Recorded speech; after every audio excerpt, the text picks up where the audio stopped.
Assalamualaikum, selamat datang di Relevan Hati. Semoga menjadi pribadi yang lebih baik. Assalamualaikum warahmatullahi wabarakatuh. Innalhamdulillah wassalatu wassalamu ala rasulillah wa ala alihi wa sahbihi wa man tabi'ahum bi ihsan ila yaumil qiyamah. Kepada Bunia dan kepada Pak Eri dan Bunia, dan kepada Eri Yunisiar dan partner semuanya yang hadir pada kesempatan sore kali ini, semoga Allah senantiasa memberikan kelembutan hati kita di dalam perjalanan kita. Semoga kita menjadi orang yang lembut, menjadi orang yang hayyin, menjadi orang yang layyin, menjadi orang yang qarib, dan menjadi orang yang sahal pada perjalanan kita. Hayyin itu adalah orang yang lembut hatinya, layyin itu adalah orang yang lunak di dalam berinteraksi dan luas, qarib itu orang yang mudah bersahabat, dan sahal itu adalah orang yang begitu gampang memberikan kemudahan dan pertolongan. Siapapun yang telah memiliki hayyin, layyin, qarib, dan sahal pada kehidupan hatinya dan jiwanya, inilah orang yang disebut dengan penduduk surga yang berjalan pada kehidupan di dunia. Inilah orang apabila memiliki 4 sifat ini, maka dia diharamkan dari api neraka dan dia diwajibkan untuk memasuki surga. Marilah kita dengan ilmu yang kita pelajari menjadikan kita memiliki 4 sifat ini. Semoga kita menjadi orang yang hayyin. Hayyin itu orang yang teduh, yang ketika orang itu di dekat kita itu merasa betul ada banyak kebaikan yang kita berikan kepada mereka. Layyin itu orang yang luas, orang yang tidak kasar, orang yang tidak kasar dan melampaui batas, tetapi kita memiliki keluasan di dalam berinteraksi dan bermuamalah. Qarib itu orang yang mudah akrab, semata-mata karena Allah, bukan karena menjilat dan bukan karena basa-basi. Dan qarib dan sahal itu orang yang gampang memudahkan urusan orang lain. Kalaulah kita di dalam kehidupan kita masih susah untuk tahajud, masih susah untuk puasa sunnah, masih susah untuk sedekah ketika harta kita memang terbatas, setidaknya 4 ini yang dijaga. Jadilah diri kita ketika kita mempelajari sunnah, ketika kita mempelajari kebenaran, semoga kita menjadi orang yang supel, orang yang teduh, setiap orang merasa tenang ketika di dekat kita, tidak ada orang yang kita hujat, tidak ada orang yang ternoda kehormatannya ketika dekat dengan kita, dan semoga kita menjadi orang yang supel dan menjadi orang yang gampang memudahkan urusan orang lain. Semoga kita setidaknya membawa 4 ini sebelum kita meninggal dunia, supaya kita bisa dinobatkan sebagai orang yang diharamkan oleh Allah masuk neraka dan diwajibkan masuk surga. Inilah yang dikatakan oleh Nabi ketika Nabi pernah membuka sebuah dialog indah dengan beberapa sahabat ketika Nabi mengatakan, ala ukhbirukum biman tuhramu alaihin nar. Kalian mau tahu nggak siapa orang yang diharamkan masuk neraka? Maka Rasulullah menyebutkan 4 kriteria ini pada kehidupan manusia yang diwajibkan masuk surga. Ayo, kalau memang kita belum tahlil, kalau kita memang belum ahli tahajud, kalau memang kita belum ahlus siyam, kalau memang kita belum ahlus sedekah, setidaknya kita ahlul hayyin, ahlul lin, ahlus sahl, wa ahlul qarb. Semoga kita pemilik dari 4 sifat kemuliaan ini. Amin insyaallah. Alhamdulillah, tentunya senantiasa kita bersyukur betul kepada Allah dalam setiap nikmat yang Allah berikan kepada kita. Dan tentunya bukan nikmatnya yang kurang, tetapi syukurnya kita yang terkadang kurang ditambah pada kehidupan kita. Dan kita betul-betul bersyukur atas setiap nikmat yang Allah berikan kepada kita. Baik nikmat yang kita rasakan langsung ataupun nikmat yang terkadang tidak kita rasakan. Kita harus paham ya, nikmat itu secara dasar ada 2. Ada nikmat yang bisa kita rasakan langsung, tetapi banyak nikmat yang tidak kita rasakan tanpa kita sadari diberikan terus oleh Allah. Di balik setiap nafas yang kita hembuskan, di situ ada nikmat yang terasa, yang ternyata tidak terasa untuk kita. Di balik jantung, di balik liver, di balik lambung yang terus bekerja supaya kita tetap menjalani kehidupan ini beribadah kepada Allah, ternyata itu merupakan kenikmatan yang terkadang tidak terasa. Kadang-kadang kita sering memikirkan nikmat yang terasa, yang belum kita peroleh, tapi melupakan kenikmatan-kenikmatan yang sejatinya sudah begitu banyak, bagaikan gelombang di atas gelombang yang sudah Allah berikan pada kehidupan kita. Setan itu kalau menyesatkan dan mengacaukan pikiran kita, setan itu menjadikan kita suka menghitung musibah, tetapi melupakan besarnya nikmat yang Allah telah berikan di dalam kehidupan kita. Kita ini kalau ada musibah, kita ingat betul, memori kita detail ketika mengingat setiap musibah dan setiap ujian yang Allah berikan pada kehidupan kita. Berapa kali kita masuk rumah sakit, kita ingat. Berapa kali kita rugi investasi ketika terjebak pada investasi bodong, kita ingat. Berapa kali kita tabrakan dan jatuh, kita ingat. Tapi kita tidak pernah ingat berapa nikmat, kemudahan, dan keringanan Allah berikan pada kehidupan kita. Itulah yang menjadikan kita harus mengerti. Itulah yang menjadikan kita harus selalu sangat memahami. Semoga kita menjadi hamba yang bersyukur kepada Allah di dalam setiap nikmat yang Allah berikan kepada kehidupan kita. Maka sesungguhnya syukur itu setidaknya dua. Satu, yang pertama adalah janganlah kita suka melihat kehidupan orang lain supaya kita gampang untuk bersyukur kepada Allah. Dan yang kedua adalah jangan suka kita membandingkan dengan apa yang telah kita peroleh. Inilah pentingnya di dalam kita bersyukur. Semoga Allah membimbing kita sebagai hamba yang bersyukur kepada Allah. Amin insyaallah. Pak Eri dan Bunia, saya pada kesempatan hari ini minta izin untuk tidak melanjutkan materi kajian 40 karakteristik mereka yang dicintai oleh Allah. Saya pada kesempatan hari ini ingin membahas tentang satu ayat di mana perspektif ayat ini sangatlah bagus sekali apabila kita terapkan pada hati kita dan kita terapkan pada kita berinteraksi pada kehidupan yang kita lewati. Karena ternyata kehidupan yang hari ini kita jalani dengan berbagai macam pernak-perniknya, berbagai macam masalahnya, terkadang kita itu perlu mindset yang benar supaya kita bisa menjalani kehidupan ini tidak menimbulkan banyak konflik dan banyak masalah dalam kehidupan kita. Dan itulah yang menjadikan kita harus tahu bagaimana menerapkan setiap ayat, karena sejatinya setiap ayat di dalam Al-Quran bukan hanya kita baca untuk memperoleh pahalanya, tapi setiap ayat yang kita baca, bagaimana kita menjadikan ayat itu menjadi petunjuk, supaya kita mampu menerapkan pada kehidupan dan kita tahu bagaimana kita selamat dan bagaimana kita tidak terjerumus kepada kerusakan. Oleh karenanya, khusus untuk sore kali ini, saya meminta izin tidak melanjutkan pembahasan buku. Nanti pembahasan buku kita akan lanjutkan pada pertemuan berikutnya. Dan kita akan membahas tentang satu ayat yang insya Allah ayat ini bisa menjadi spotlight banyak hal pada kehidupan kita. Mari kita kaji dan mari kita bahas. Ayat yang akan kita bedah pada kesempatan hari ini yaitu adalah surat Az-Zukhruf ayat 32. Ini yang akan menjadi pembahasan kita pada kesempatan hari ini. Sesungguhnya ini merupakan ayat yang akan menjadi pembahasan kita. Bagi yang membawa mushaf digital, silahkan untuk dibuka surat Az-Zukhruf. Kita pada kesempatan ini, sebelum kita menyampaikan tentang surat Az-Zukhruf, surat ke-43, dan kita akan fokus kepada ayat yang ke-32. Sebelum kita membahas ini, perlu saya sampaikan muqaddimah.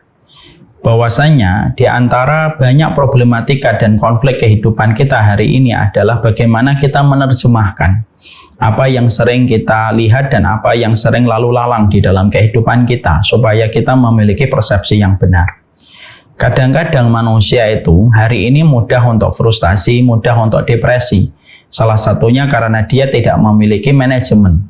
Bagaimana menyikapi apa yang ada pada kehidupannya dan apa yang terjadi di hadapannya dan apa yang lalu lalang di sekitarnya.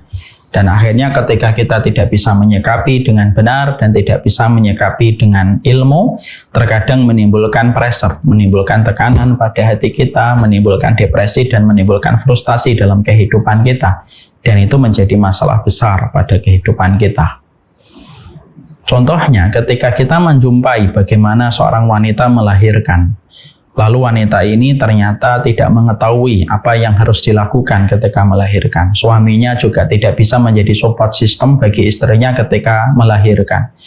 Dan akhirnya banyak wanita ketika melahirkan tidak diimbangi dengan pengetahuan, tidak diimbangi dengan sebuah keimanan kepada pahala yang akan dia peroleh ketika dia merasakan beratnya melahirkan dan mendidik anaknya dari kecil, maka terkadang menjadikan akhirnya kehidupan menjadi orang tua setelah melahirkan itu tidak sedikit yang frustasi dan tidak sedikit yang depresi. Istilahnya orang barat itu baby blues. Akhirnya bisa terjadi banyak kasus. Kita tidak bermaksud untuk menghakimi, tapi kita bermaksud untuk mengambil sebuah pesan bahwasanya kejadian apapun yang ada pada kehidupan kita itu terkadang harus kita sikapi dengan ilmu supaya kita tidak mudah diombang-ambingkan oleh setan, karena pikiran tanpa ilmu adalah salah satu medan yang paling banyak diombang-ambingkan oleh setan. Jadi kalau kita di dalam hati kita, pikiran kita tidak ada ilmunya, maka sesungguhnya kita akan mudah diperangi oleh setan, dan setan menjajah alam pikiran kita, dan setan mengombang-ambingkan pikiran kita, dan akhirnya orang cenderung mudah depresi dan frustasi. Contoh hal kecil, ketika kita punya anak, tentunya kita tahu ketika kita punya anak itu pasti melelahkan dan meletihkan. Tidak ada yang tidak punya anak yang tidak lelah. Bohong sekali kalau ada orang berkata saya punya anak tidak lelah. Tidak, punya anak itu pastinya melelahkan. Tapi ketika kita menghadapi kenyataan bahwasanya mendidik anak itu ternyata melelahkan dan meletihkan, tetapi di sisi yang lainnya kita mendapatkan informasi bahwasanya ternyata manusia itu ketika mereka menikah, setelah mereka menikah, lalu Allah itu menjadikan sebagian dosa orang yang menikah ketika sudah punya keturunan, Allah jadikan sebagian dosanya ditaruh pada satu storage khusus, yang mana dosa pada gudang itu, dosa anaknya itu, dosanya dia tidak mungkin dihapuskan oleh Allah kecuali karena kelelahan dan kepenatan ketika dia mendidik anaknya. Jadi kalau kita nikah, kita punya anak, ada sebagian dosa kita yang dipisahkan oleh Allah, yang dosa itu tidak akan dihapuskan oleh Allah kecuali karena kelelahan, kepenatan, keletihan yang kita rasakan ketika kita mendidik anak kita. Kalau kita membaca referensi ini, kita membaca ilmu ini, menjadikan kita tetap lelah memang, tetap letih memang, tapi setidaknya kita memiliki alasan untuk lelah. Bahwasanya lelahnya kita itu ketika mendidik anak itu menghapuskan sebagian dari dosa-dosa kita dan kemaksiatan kita. Dan bukankah nanti ujungnya bisa memberikan energi kepada kita untuk tetap bertahan? Itulah pentingnya perspektif yang benar. Paham maksud saya ya, insya Allah. Sama pula bahwasanya di dalam kehidupan kita juga sangat mengerti sekali bahwasanya di dalam kehidupan kita ini perlu perspektif yang benar di dalam kita menjalani kehidupan kita, supaya betul-betul kita tidak diombang-ambingkan oleh setan di dalam perjalanan kehidupan kita. Oleh karenanya, inilah yang menjadikan kita paham, kita butuh perspektif di dalam kita menghadapi apa yang terjadi di hadapan kita, dan bagaimana kita memaknai setiap perkara yang lalu lalang di dalam kehidupan kita. Itu yang menjadi perkara penting. Sekarang, mari kita bahas. Salah satu di antara perkara yang hari ini kita hadapi dan ternyata tidak sedikit membuat pressure pada kehidupan kita, yaitu adalah ketika kita sering menghadapi di dalam kita berinteraksi. Kita berinteraksi dengan banyak orang, dan kita berinteraksi dengan ragam manusia. Tentunya dengan ragam manusia yang berbeda-beda, dan ternyata setiap manusia memiliki pencapaian-pencapaian yang berbeda-beda, yang tentunya berbeda dengan pencapaian kita. Kadang-kadang kita berjumpa dengan orang yang pencapaiannya pada masalah kualitas hidup, masalah finansial dan potensi hidupnya itu terkadang di bawah kita. Tapi sering sekali kita ketika berada di kantor, di tempat pekerjaan, di tempat bisnis, kadang-kadang kita berjumpa dengan orang yang potensi kebaikannya lebih besar daripada kita, finansialnya lebih besar daripada kita, materinya lebih banyak daripada kita. Dan terkadang hati kita itu rapuh ketika melihat kejadian itu. Akhirnya di dalam hati kita bergumul dengan segala sesuatu yang negatif, dan akhirnya menjadikan kita ketika sering berjumpa dengan orang yang melampaui kita dalam masalah materi dan finansial, menjadikan kita terkadang memiliki banyak penyakit di dalam hati kita dan di dalam jiwa kita. Dan terkadang bisa menjadikan kita sampai buta mata kita lalu melakukan tindakan yang melampaui batas. Kadang-kadang kita memfitnah, kadang-kadang kita menjelekkan orang itu ketika kita mendapatkan pencapaian finansialnya terkadang lebih banyak daripada pencapaian finansial kita. Kadang-kadang sifat kita menjadi buruk. Kita akhirnya mendatangkan kekurangan, kesalahan, dan aib orang itu hanya ketika orang itu tidak sesuai, atau orang itu ketika melampaui kita dalam urusan duniawi. Lalu akhirnya kita kalap, dan akhirnya kita stres, akhirnya kita menjalani kehidupan dengan frustasi. Bukan yang salah pada kualitas hidupnya, Tetapi yang salah adalah ketika dia tidak bisa menerjemahkan bagaimana dia melihat orang lain ketika Allah memberikan sesuatu kepadanya. Yang terkadang Allah tidak memberikan kepada kita dalam masalah volume dan jumlah yang kita peroleh. Oleh karenanya, setelah kita memahami tentang perkara ini, kita ingin sekali membahas tentang ayat ini saya ketika membaca, mentadaburinya itu memberikan efek yang luar biasa. Karena pada dasarnya setiap dari kita harus sering-sering menterapi hati kita. Seorang guru harus menterapi hatinya. Seorang manusia muslim juga harus menterapi hatinya. Karena yang paling kita khawatirkan itu ketika hati kita sudah tumbuh pohon hasad. Pohon hasad. Pohon hasad itu adalah kebencian kita ketika melihat pencapaian orang lain. Dan sesungguhnya penyakit hasad itu penyakit yang hampir-hampir tidak ada manusia yang selamat darinya. Baik dia solih atau tidak solih. Makanya sampai kita mendapatkan perkataan seorang ulama besar, makhalal jasad anil hasad. Tidak ada jasad manusia yang masih hidup kecuali mereka belum tentu selamat dari penyakit hasad. Bahkan sesama da'i sekalipun, sesama ustadz sekalipun pun tidak lepas dari penyakit hasad. Ketika kita melihat satu karunia yang Allah berikan kepada sebagian yang lain dan terkadang yang melihat karunia itu belum bisa memiliki manajemen yang baik ketika melihat potensi nikmat yang Allah berikan kepada orang lain. Itulah yang menjadi dasar kita untuk kita menyampaikan bahwasanya salah satu hati yang salim, hati yang baik, hati yang sangat mulia, itu adalah hati ketika kita bersih. Dan kita bukan bersih. Salah satu hati yang baik itu adalah hati yang mana pemiliknya tidak pernah berhenti berusaha. Bagaimana menjadikan pemilik hati itu betul-betul berusaha untuk menempatkan hatinya supaya tidak terkena penyakit hasad. Padahal penyakit hasad itu pasti kita akan temukan karena kita makhluk sosial yang berjumpa dengan banyak orang. Oke, sudah paham ya kita arahnya? Berarti kita akan membicarakan tentang muamalah, bagaimana kita ketika melihat orang lain mendapatkan sesuatu pada kehidupannya. Dan terkadang kita sedang berusaha mati-matian bagaimana kita berusaha tidak bisa. Kita berusaha bagaimana kita mampu untuk memadamkan pohon hasad yang bisa tumbuh di hati manusia siapapun. Ini yang menjadi perhatian kita. Kita tentunya, mari kita buka, yaitu adalah surat Az-Zukhruf ayat ke-43. Surat ini merupakan surat ke-43 dan kita akan membuka pada ayat yang ke-32. Allah menyampaikan kepada kita di dalam ayat yang ke-32. Ahum yaksimuna rahmata rabbika. Apakah mereka yang membagi-bagikan rahmatmu? Artinya bahwasanya yang membagikan rahmatnya Allah itu hanya Allah saja. Allah yang membagikan rahmatnya. Dengan rahmat itulah Allah memberikan kepada kita berbagai macam kebaikan. Ini antum ya? Ya, bukakan. Allah menyampaikan kepada kita, ahum yaksimuna rahmata rabbika. Apakah mereka yang membagi-bagikan rahmat Tuhanmu? Ya. Lalu Allah menyampaikan, nahnu qasamna bainahum ma'isyatahum fil hayatid dunya.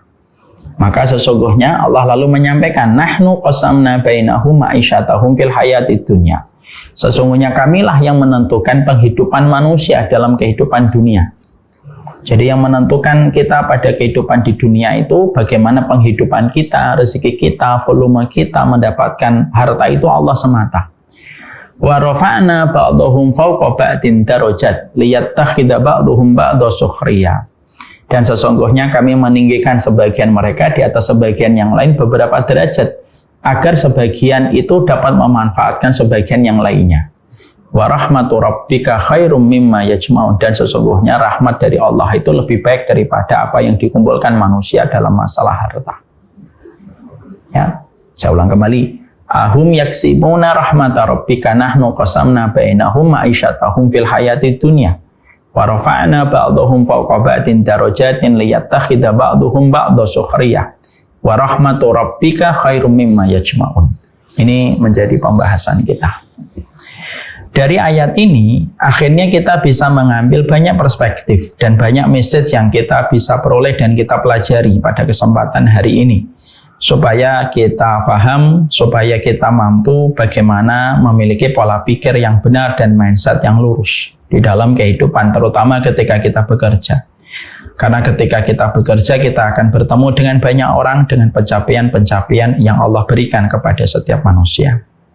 Yang pertama, ayat ini disebut oleh para ulama, ini merupakan ayat untuk menghilangkan penyakit hasad yang ada pada diri kita. Bahwasanya hasad itu merupakan perkara yang tidak disebut dengan dosa kecil, tetapi hasad itu perkara dosa besar. Jangan dianggap remeh, yaitu hasad. Hasad itu bukan dosa kecil, hasad itu dosa besar. Ustadz, hasad dosa besar? Iya, hasad itu dosa besar. Melihat orang sedih melihat orang lain senang, dan senang melihat orang lain sedih.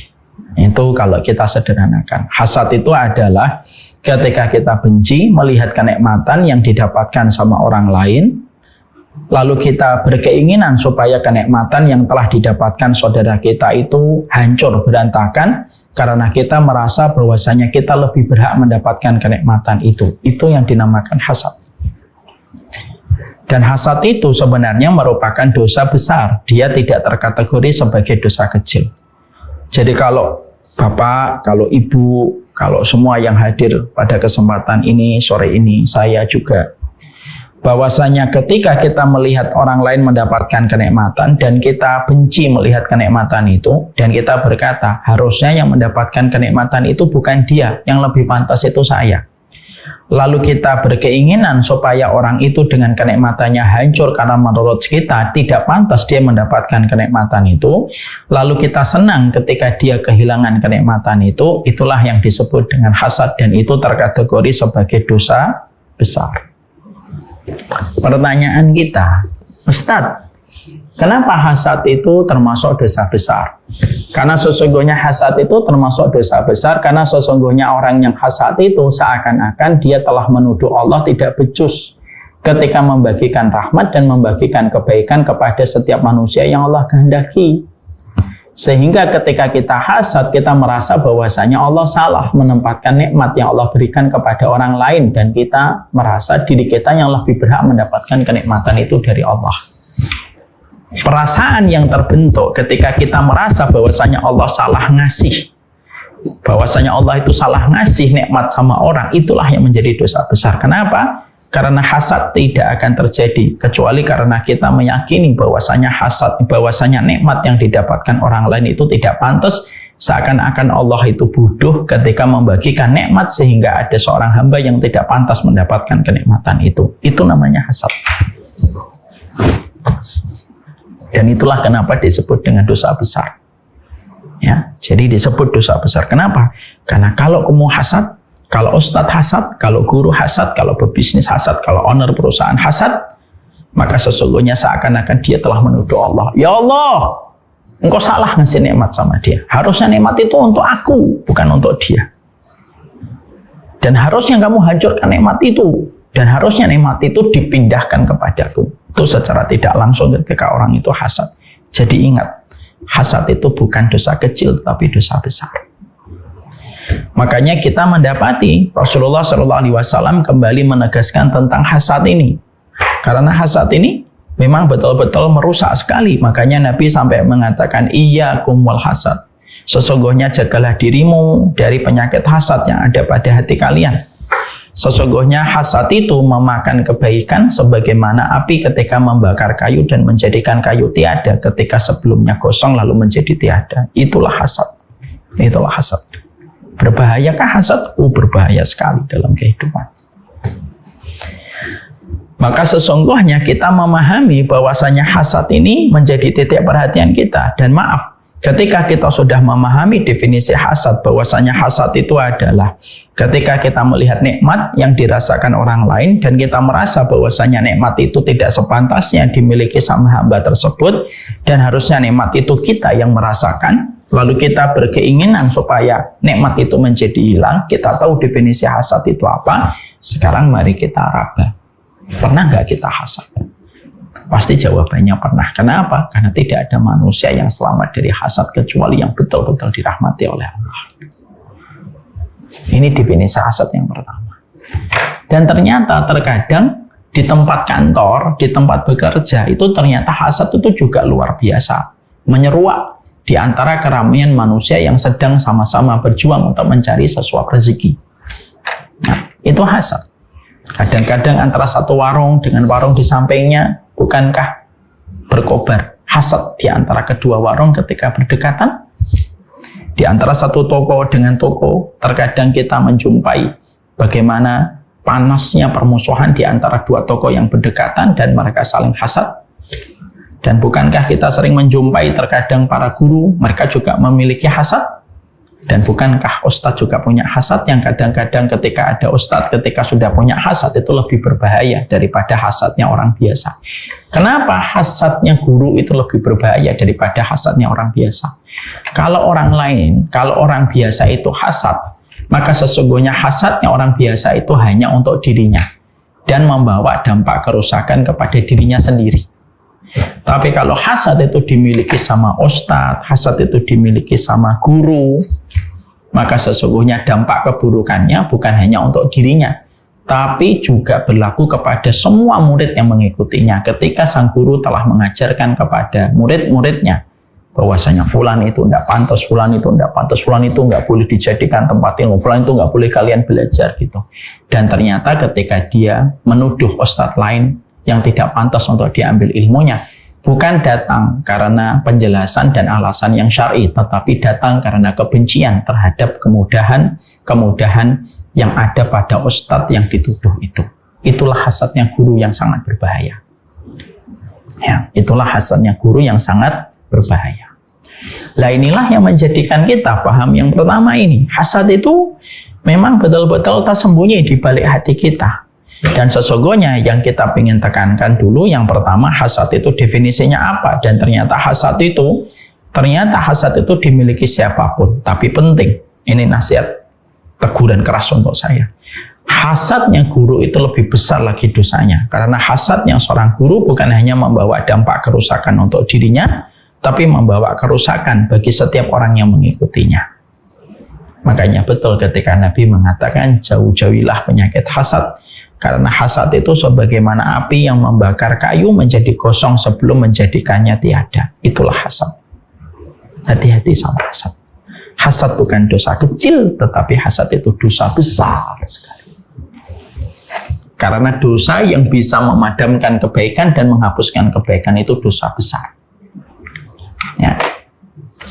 Para ulama, saya agak sedikit perluas dan agak perjelas. Para ulama itu mengatakan, kalau ada dosa itu ada dua, maaf. Dosa yang catatan keburukannya hanya untuk berlaku kepada yang melakukan, yang menjadikan mizan keburukannya nanti bertambah berat. Tapi ada yang kedua, dosa yang menjadikan pahala kebaikannya itu, yang menjadikan dosa itu menjadikan pahala kebaikannya menjadi hilang, itu dosa yang lebih berat. Contoh, Bapak Ibu meninggalkan sholat duhur, itu berbeda ketika Bapak Ibu meninggalkan sholat asar. Kenapa? Karena sholat asar itu bisa menghapuskan kebaikan selama 1 hari. Sholat duhur meninggalkannya dosa besar, iya. Meninggalkan sholat duhur itu dosa besar. Tapi dosa besarnya meninggalkan sholat duhur tidak sama meninggalkan sholat asar. Kenapa? Sholat asar disebut secara khusus oleh Nabi bahwasanya man taraka sholatal asr faqad habita amaluhu. Siapapun yang meninggalkan sholat asar secara sengaja, amalan hari itu dihapuskan semuanya oleh Allah. Nah, termasuk terkategori dosa yang bisa menghapuskan amal kebaikan itu apa? Dosa tentang masalah hasad. Itu menjadikan kita memahami. Inilah yang kita pahamkan. Makanya ketika kita membaca tentang surat Az-Zukhruf, yang kita baca ini, kita akhirnya mengetahui pada surat Az-Zukhruf ke-32, ini bicara tentang pengobatan yang Allah turunkan langsung. Bagaimana kita bisa berusaha menterapi ketika hati kita tersengat dan tersetrum dengan penyakit hasad. Tapi kita mengetahui dulu kedudukannya. Hasad bisa dijumpai di pesantren. Hasad bisa kita jumpai di tempat kerja. Hasad kita bisa jumpai di warung-warung makan yang berdekatan. Hasad bisa kita jumpai antara kantor dengan kantor yang lainnya. ketika semuanya mereka sedang memperebutkan tentang satu rezeki yang ada. Inilah yang pertama. Hasad itu definisinya apa? Ya. Yang kedua yang kita harus pahami tentang masalah hasad. Hasad itu termasuk dosa besar di mana para pelakunya tidak pernah merasa. Terkadang ketika dia sudah melakukan perkara hasad. Karena dosa hasad itu tidak ekspresif yang dirasakan ketika kita melakukan dosa yang berkaitan fisik. Ya. Jadi orang yang melakukan dosa dan kemaksiatan yang bernama hasad, maka sesungguhnya dosa hasad itu lembut ya, bagaikan racun ketika tertutupi dengan rempah-rempah yang mengeluarkan bau yang menyengat, di mana bau yang menyengat itu begitu lezat, sehingga orang tidak tahu kalau itu racun. Ya. Sehingga akhirnya berbeda dengan dosa khamr. Orang kalau minum khamr, maka seluruh anggota fisiknya itu langsung menerjemahkan itu dosa besar.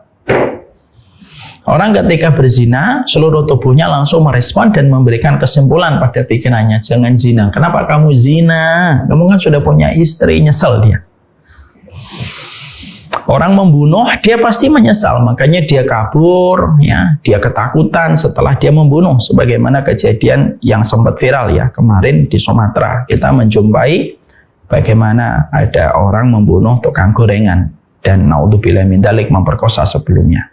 Dosa-dosa itu langsung berefek besar,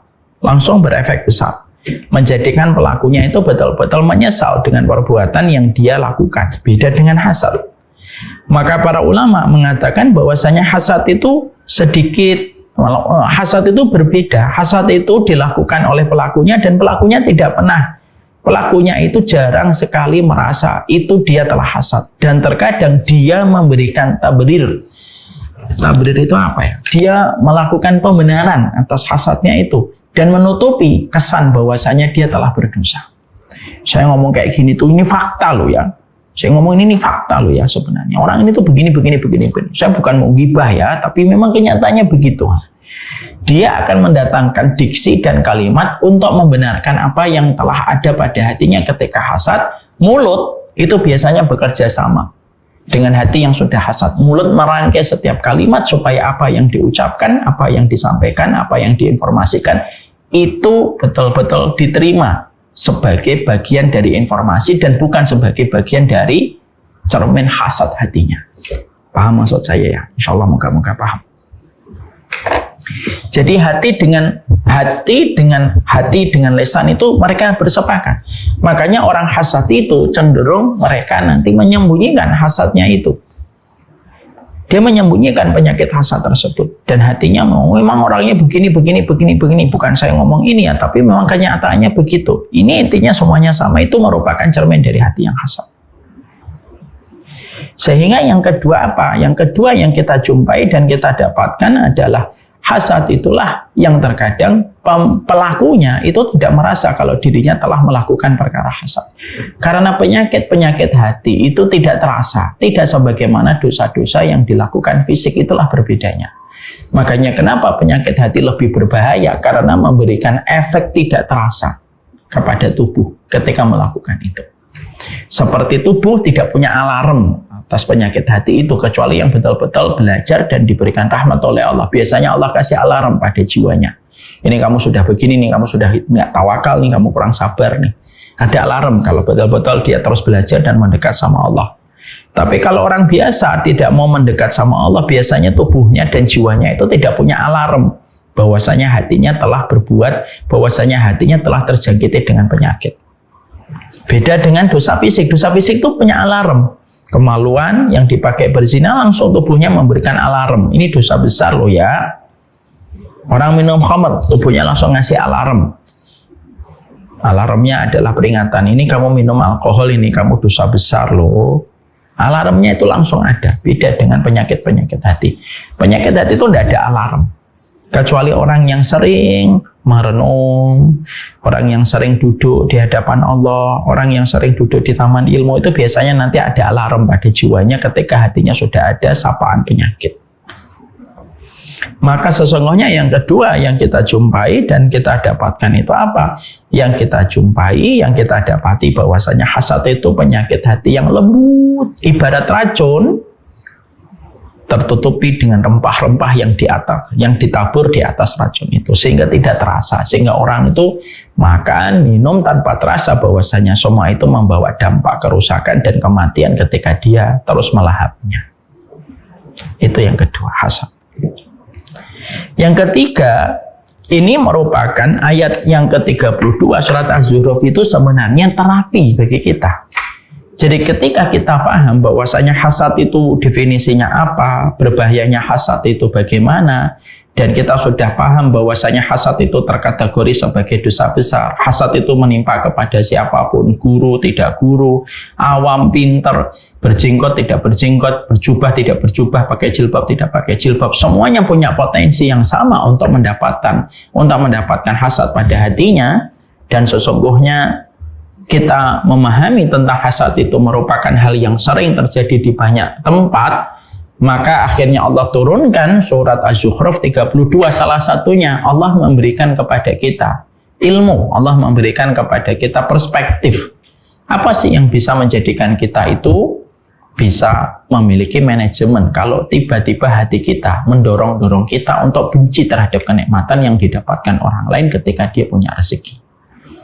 Biasanya ada momen-momen tertentu, Bapak Ibu ketika lagi ketemu pada reuni biasanya.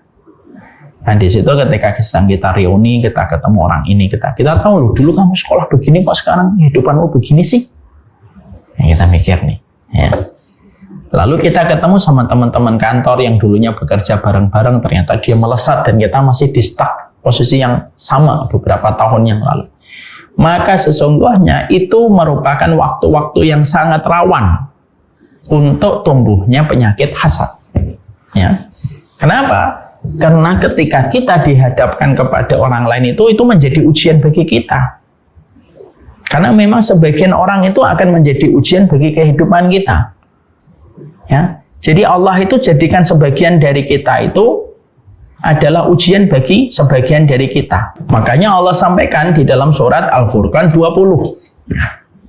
Allah menyampaikan kepada kita pada surat Al-Furqan 20. Apa yang Allah sampaikan? Wa ja'alna ba'dakum li ba'din fitnatan atasfirun. Maka sesungguhnya Allah itu sudah menegaskan kepada kita, Allah jadikan sebagian muslim, sebagian manusia itu fitnah bagi sebagian manusia yang lainnya. Memang begitu. Atasfirun. Kenapa Allah jadikan sebagian dari orang yang kita temui itu menjadi fitnah dan ujian bagi kita, dan kita juga menjadi ujian bagi sebagian orang yang mungkin tahu kenal dengan kita? Maka Allah menutupnya dengan kata atasbirun, karena Allah ingin melihat seberapa besar kita bersabar ketika kita berinteraksi dengan banyak orang. Artinya bahwasanya di dalam kehidupan kita ini ada momen-momen bahwasanya kita itu didorong oleh hawa nafsu kita yang menyuruh kita kepada perbuatan yang buruk, yaitu hawa nafsu la'amaratum bisu, hawa nafsu yang menyuruh kita kepada perbuatan buruk supaya kita itu hasad. Terlebih lagi ketika dia mendapatkan pencapaian-pencapaian yang luar biasa di dalam kehidupan yang ternyata kita tahu dia kayak apa dan kita merasa kita yang lebih berhak dengan itu karena kita tahu kualitas dia. Makanya Allah lalu memberikan kepada kita Allah memberikan kepada kita sebuah penjabaran. Bahwasanya Allah mengatakan nahnu qasamna bainahum ma'isyatahum fil hayatid dunya. Allah yang membagi. Memang Allah itu yang membagi penghidupan. Setiap manusia itu Allah yang membagi. Ya. Wa rafa'na ba'dahum fawqa ba'din darajatin, dan Allah jadikan sebagian dari kita itu lebih di atas dalam masalah harta dibandingkan sebagian yang lain. Kenapa? Supaya bisa saling memberikan manfaat. Kenapa? Ada yang kaya, ada yang miskin, ada yang lapang, ada yang sempit. Supaya kehidupan ini berjalan. Kalau kata para ulama, kalau semuanya dijadikan kaya, kehidupan tidak berjalan. Orang semuanya nyumbang masjid, lalu yang membangun masjid siapa? Yang jadi kulinya siapa? Yang jadi tukang bangunannya siapa? Kalau semuanya bangun sekolahan, lalu siapa yang bangun sekolahan? Kalau semuanya kaya, nanti siapa yang jualan lele? Yang kita nikmati warung lele Lamongan di pinggir jalan. Kalau semuanya kaya raya, siapa yang jualan bakso, jualan mie ayam, jualan makanan-makanan yang ada di pinggir jalan, jualan kaos kaki, jualan peci, jualan minuman, itu nggak ada. Dan kehidupan tidak berjalan. Makanya Allah lalu menyampaikan kepada kita, lihat takhidha ba'duhum ba'du sukhriya. Kenapa Allah itu jadikan kehidupan itu ada yang tinggi, ada yang rendah dalam masalah harta? Bukanlah harta yang banyak itu tanda kemuliaan, bukanlah yang sedikit itu tanda kemurkaan Allah. Nah, Allah jadikan ada yang kaya dan miskin itu lihat takhidha ba'duhum ba'du sukhriya. Supaya sebagian dari kita itu bisa mengambil manfaat dengan sebagian yang lain. Ketika Allah jadikan kehidupan ini tidak satu seragam dan tidak satu volume dalam masalah kekayaan dan masalah pencapaian finansial. Itu yang Allah ingin sampaikan. Makanya akhirnya ketika kita memahami ayat ini, sebenarnya surat Az-Zukhruf 32 ini sebenarnya menyuruh kita supaya manusia itu berusaha betul.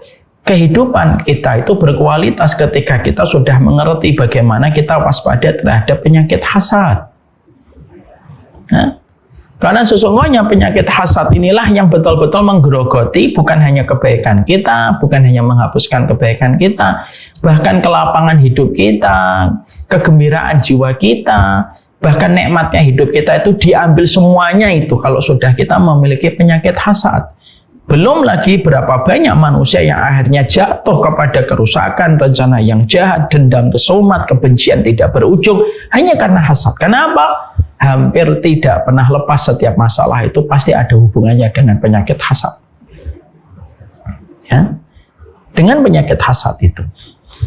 Makanya sampai-sampai kita menjumpai dosa yang pertama itu juga ada irisannya dengan hasad. Kenapa dengan hasad? Ya karena kita menjumpai bagaimana seorang iblis menganggap dirinya lebih baik daripada Adam.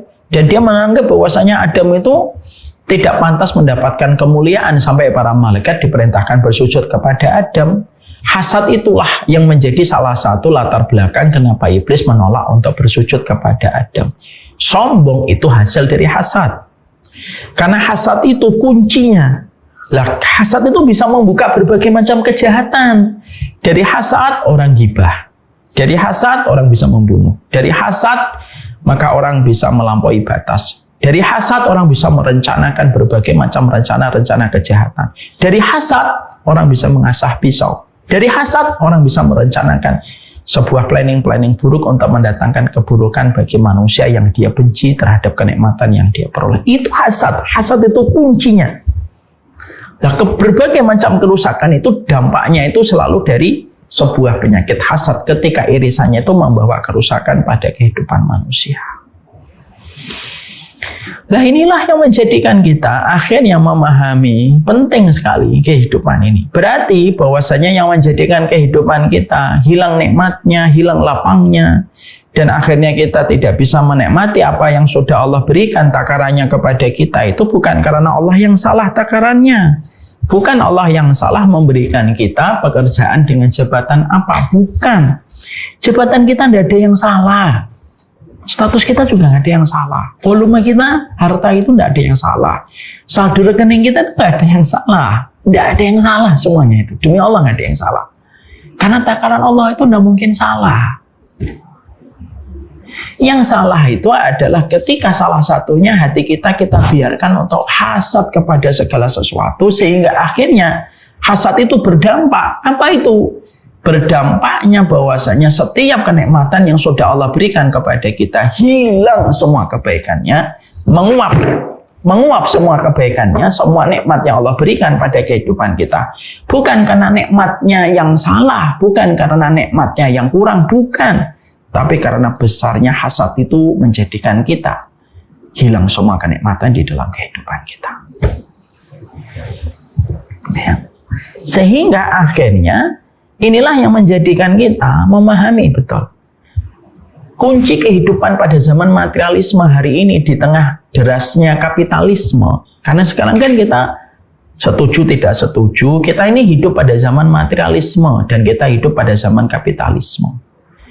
di mana kita itu akan dekat dengan beranda orang lain dengan seluruh pencapaian-pencapaian yang telah didapatkan. Kadang-kadang kita sudah berada di kamar, rumah kita di pojok gang, tapi di kamar kita bisa mengakses segala sesuatu.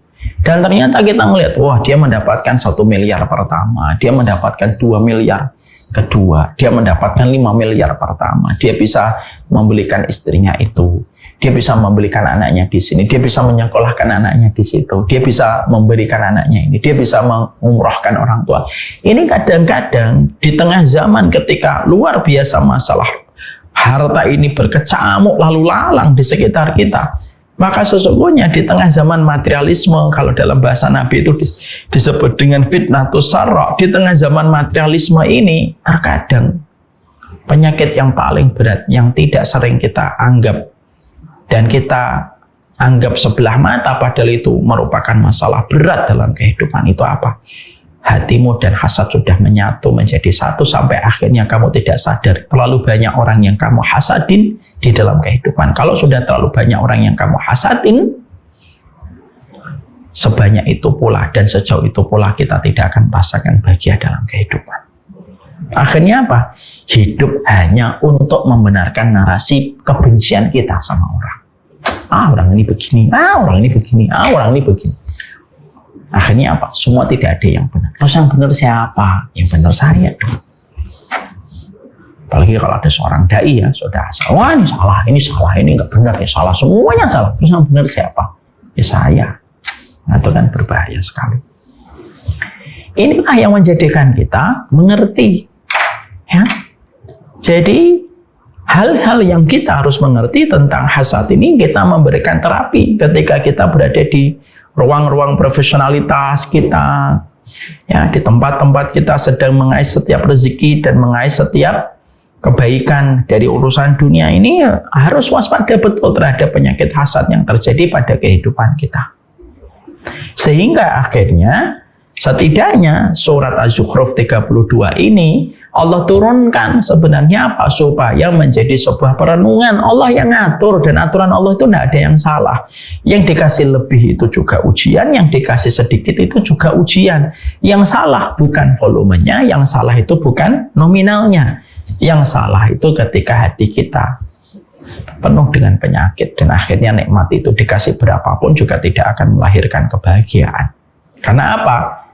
Karena tempat hati yang mendapatkan nikmat itu tidak pernah bersih dan tidak pernah sehat. Nah, inilah yang menjadikan kita sangat harus berhati-hati. Oleh karenanya, karena surat Az-Zukhruf 32 dan akhirnya kita paham, oh Allah yang membagi-bagi. Oh mungkin dia di situ, oh saya di sini. Semuanya yang dibagi Allah. Maka pertama kali yang kita harus lakukan, kalau tiba-tiba kita pada kehidupan ini, perjalanan ini, kita dipertemukan dengan orang-orang yang mereka itu memiliki berbagai macam kebaikan dan berbagai macam kelebihan volume dan nominal dalam masalah finansial, apa yang harus kita lakukan? Mari kita sama-sama bareng-bareng, yuk kita nasihatin diri kita dengan beberapa hal. Satu, yang kita harus pahami adalah kita harus mengimani surat Az-Zukhruf 32. Nahnu qasamna ma'isyatahum fil hayatid dunya. Pertama yang kita harus lakukan itu adalah kita harus mengimani bahwasanya yang membagikan setiap penghidupan manusia itu Allah dan Allah tidak mungkin salah. Dan ini mutlak, tidak bisa ditawar, ini tidak bisa dikurangi. Mutlak Allah yang bagi rezeki, Allah yang membagi penghidupan. Allah yang membagi kehidupan. Dan ketika kita meyakini bahwasanya Allah yang membagi kehidupan di dalam kehidupan kita, maka serahkanlah pembagian itu kepada Allah, karena kita ikut serta dan ikut campur dengan pembagian Allah itu hanya menambah kebodohan kita dan menambah kehinaan kita di hadapan Allah. Nggak usah ikut urus-urusan. Allah yang bagi. Anak-anak itu biasanya gampang bahagia itu ya karena mereka belum punya sifat hasad. Makanya gampang bahagia, gampang nangis, tapi gampang damai lagi. Anak-anak itu kan gitu. Dan salah satu di antara hal yang kita pahami dari anak itu apa? Anak itu tidak pernah meributkan hal yang kecil, tidak pernah meributkan terlalu lama gitu. Makanya mereka gampang bahagia.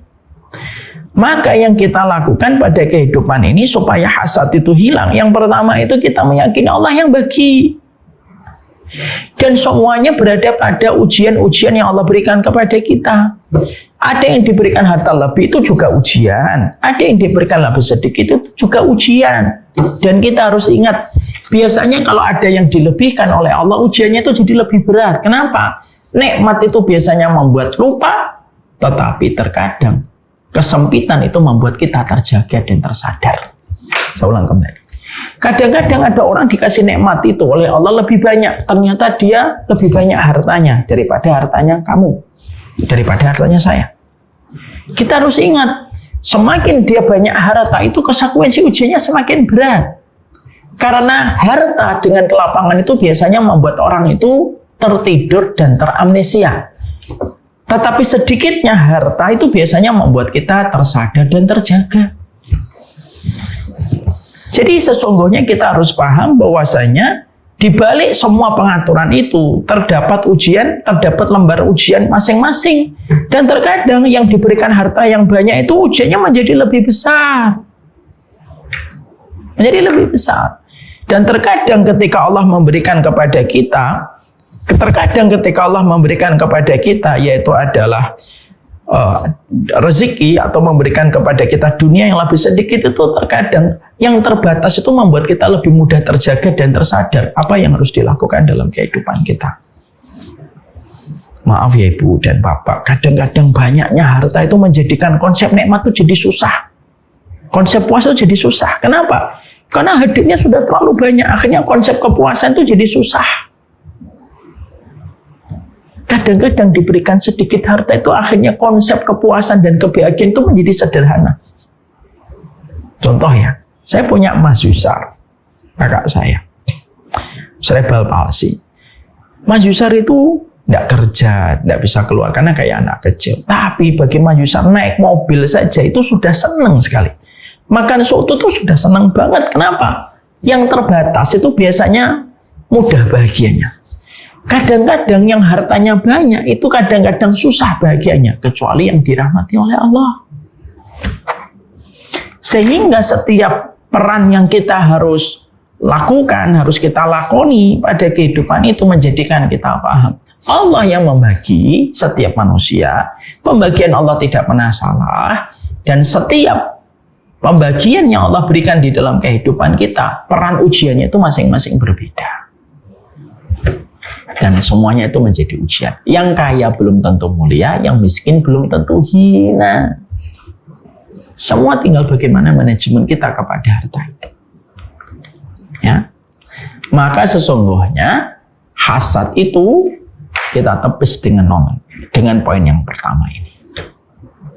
Yang kedua, yang penting juga untuk kita hadirkan itu apa? Yang kedua, kalau kita melihat orang lain itu diberikan oleh Allah kebaikan-kebaikan dalam urusan duniawinya yang begitu banyak, maka kita itu ketika melihatnya, mari kita jadikan itu motivasi kebaikan.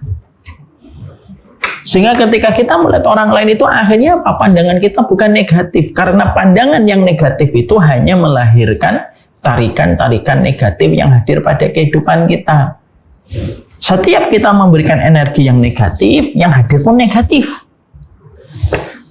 Maka ketika kita melihat orang lain, kita paksa pikiran kita, oh saya jadikan itu motivasi, oh dia bisa kayak gitu karena mungkin dia banyak belajar, beda dengan saya, orangnya jarang belajar, ya. Oh mungkin saya kurang ikhtiar, oh mungkin saya kurang baik sama orang tua, oh karena saya masih mendolimi istri, oh karena saya tidak memuliakan anak, gitu. Berbagai macam alasan itu membuat kita mengevaluasi. Sehingga kita jadikan keberhasilan orang lain yang kita jumpai itu menjadi motivasi diri. Motivasi diri dalam kebaikan. Sehingga akhirnya apa? Melihat orang lain itu senang. Dan ketika semakin kita gembira dengan kegembiraan orang lain, kegembiraan itu pasti akan berbalik dengan kebaikan. Hal jazaul ihsan ilal ihsan. Makanya Allah menyampaikan kepada kita di dalam surat Ar-Rahman 60, hal jazaul ihsan ilal ihsan. Bukankah balasan atas setiap kebaikan itu kebaikan yang lebih besar?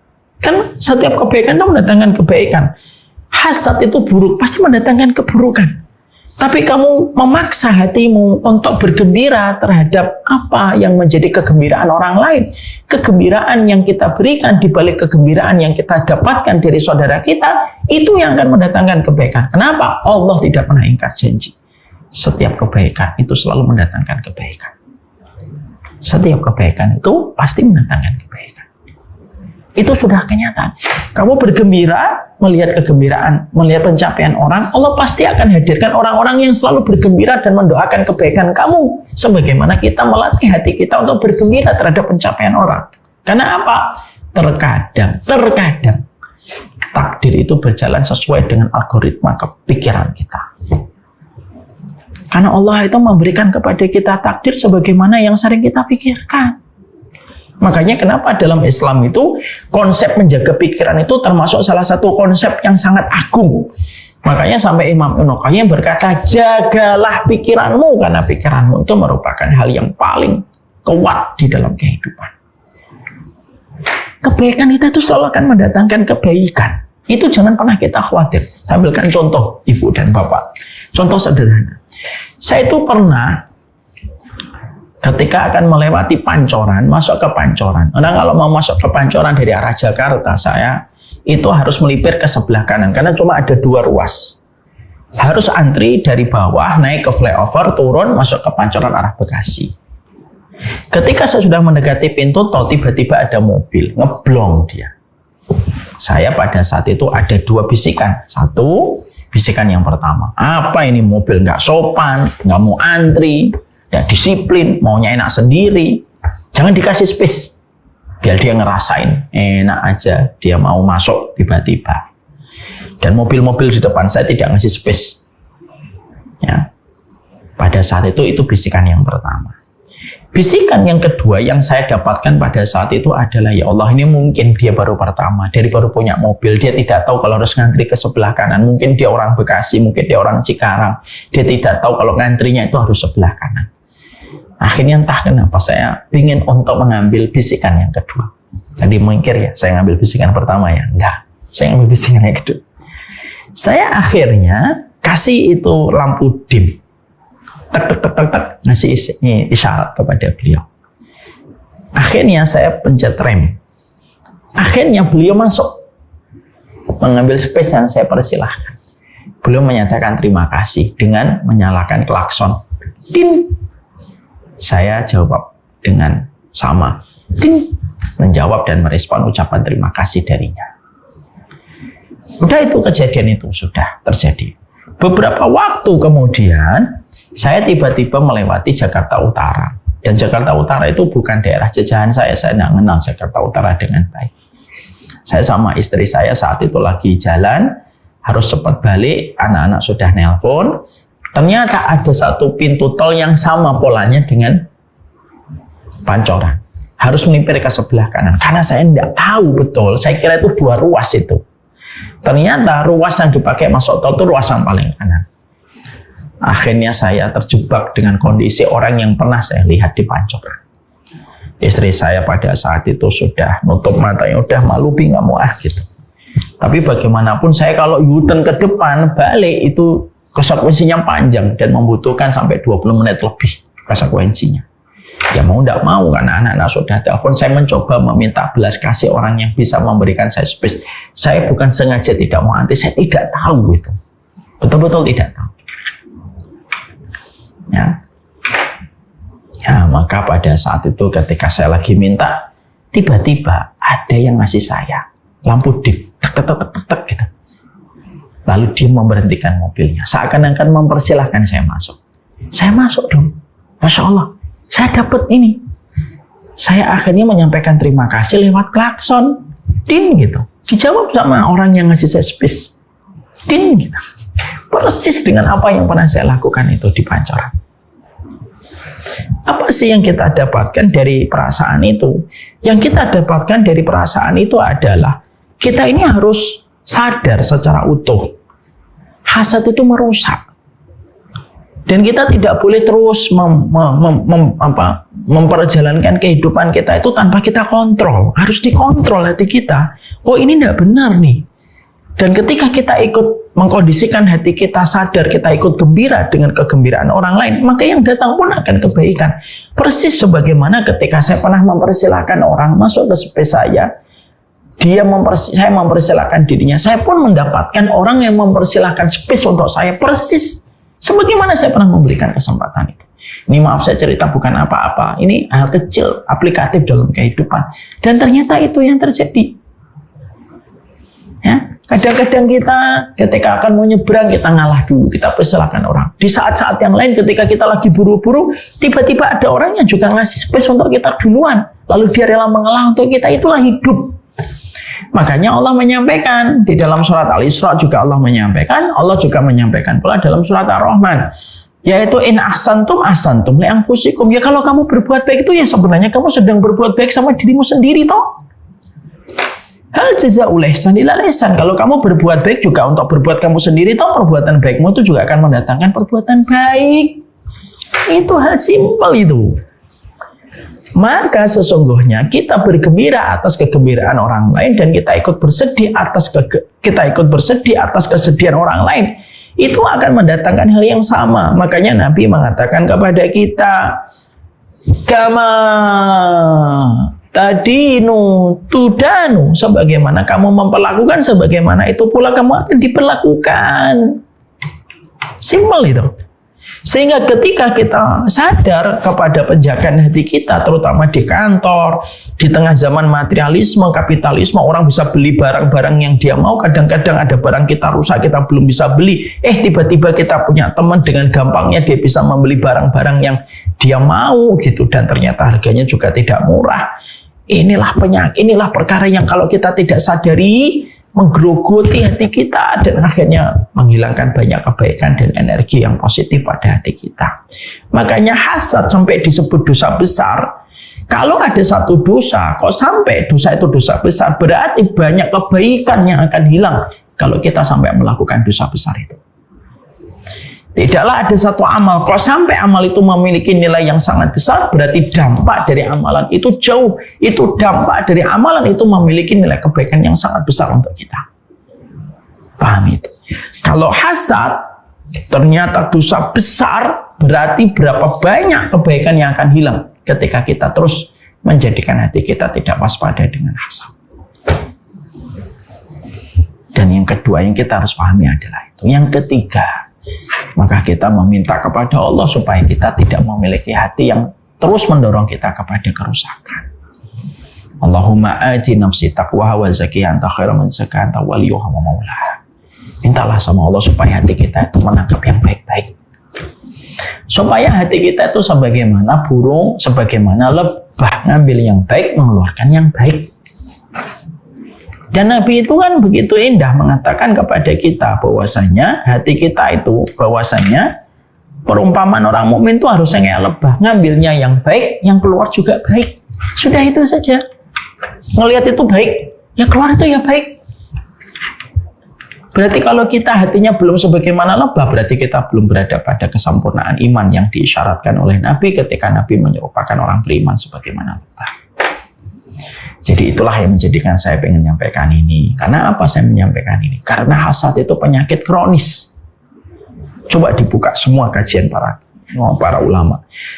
Hasad itu penyakit kronis, bukan penyakit ringan. Hasad itu penyakit kronis. Berarti kalau dia penyakit kronis dalam dosa, berarti banyak sekali kebaikan hidup yang hilang kalau kita menjustifikasi hasad itu biasa. Bahaya sekali.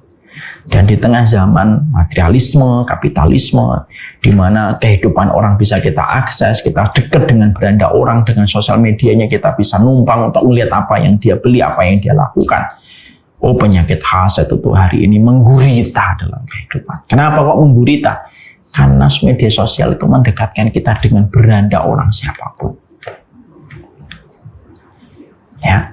Kita akhirnya sering komentar, hasad, kita melihat ada orang nikah, wah enggak pantas tuh dapat orang itu, harusnya saya lebih pantas jadi suaminya. Hasad, wah enggak pantas itu lakinya kayak gitu tuh, harusnya saya lebih pantas tuh, kurang laki itu, kurang maco lakinya. Komen. rusak lah kalau kita terus mempersilahkan begini.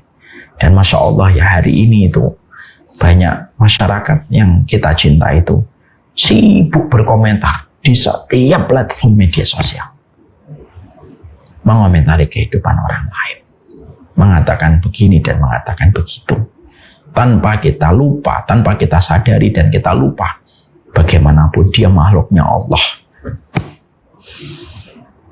Dan kita terkadang sudah melampaui batas. Wallahu a'lam bishawab. Semoga Allah memberikan kepada kita kebaikan supaya kita menyikapi kehidupan hati kita. Suasana di kantormu itu sangat rawan sekali dengan hasad. Di tengah perjuangan bisnis kita rawan sekali dengan hasad. Di lapangan dakwah pun sangat rawan dengan hasad. Hati-hatilah dengan hasad, karena hasad tidak pernah ringan di sisi Allah. Barakallahu fikum. Ini yang dapat saya sampaikan dalam pertemuan kali ini. Semoga Allah memberkahi kita dalam setiap perjalanan hidup kita.